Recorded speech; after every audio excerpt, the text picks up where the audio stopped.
Hello friends, Patrick here. Today we're going to try and answer this very important question. Why is the NBN Co building a new fixed line network when the whole world is going mobile? And that's to say basically, why are they bothering to compete with 5G? Hello, you don't like the NBN either, do you? You don't like the NBN? Do you like the NBN? Why, yes you do. Yes you do. You have NBN to the premises? No you don't. No you don't. The reality is that both fixed and mobile networks will be needed long term into the future, a view held by almost every telecommunication professional.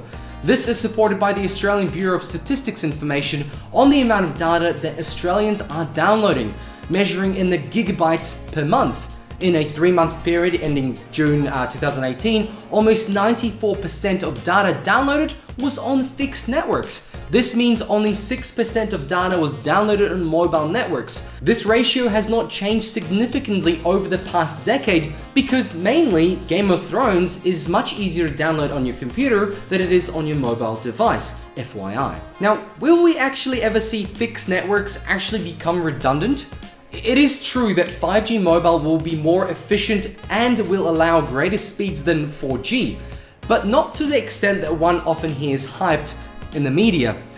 The shared spectrum on which mobile networks depend on is a scarce resource, so there are always going to be performance limitations. These can be mitigated by building more and more small mobile cell towers, and each will need to be connected to the fixed line fiber network, or by using much lighter frequencies where possible. At higher frequencies, however, the interference from buildings, foliage and heavy rain becomes much more significant. We need mobile networks that allow us to roam freely and that connect many remote devices that will be part of the Internet of Things, like your fridge, maybe your microwave, but basically a lot of things in your home. Even this camera I'm on can connect to the Wi-Fi. But we also need fixed line networks and in particular high capacity fiber infrastructure to do the heavy lifting, because at the end of the day, each of these nodes need to be connected to a very strong network. This heavy lifting is mainly around things like streaming video to large screens, high resolutions, 4K, etc., remote health and educational services, and data science applications that require large file transfers, or again, a high-definition copy of the latest Game of Thrones episode.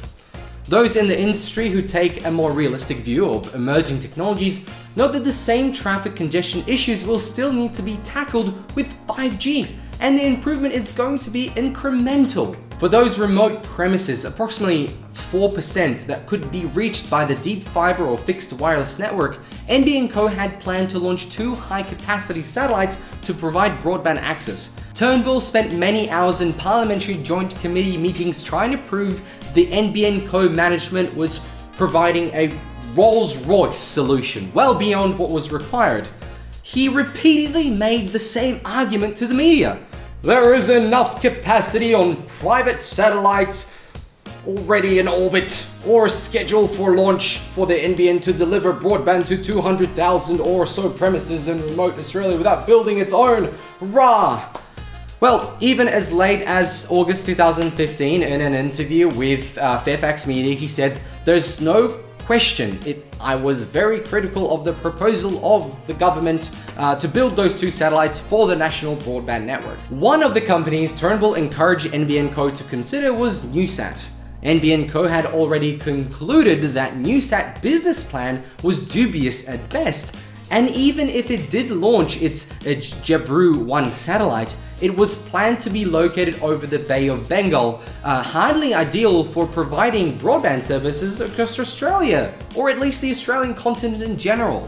But it seems Newsat's management had Turnbull convinced that its planned satellite should be an integral part of the NBN. Unfortunately for Turnbull's credibility, Newsat collapsed amid concerns over mismanagement and questionable financial dealings. Actually, the Sydney Morning Herald in September 2018 reported that Newsat's founder and CEO had been committed to stand trial following allegations that he funneled significant amounts of money from Newsat into a, of course, private yacht business. Because what else? But one had to admire Turnbull's flexibility. Not long after these statements were made, he was calling the NBN satellites as a game changer for broadband services in rural and remote Australia.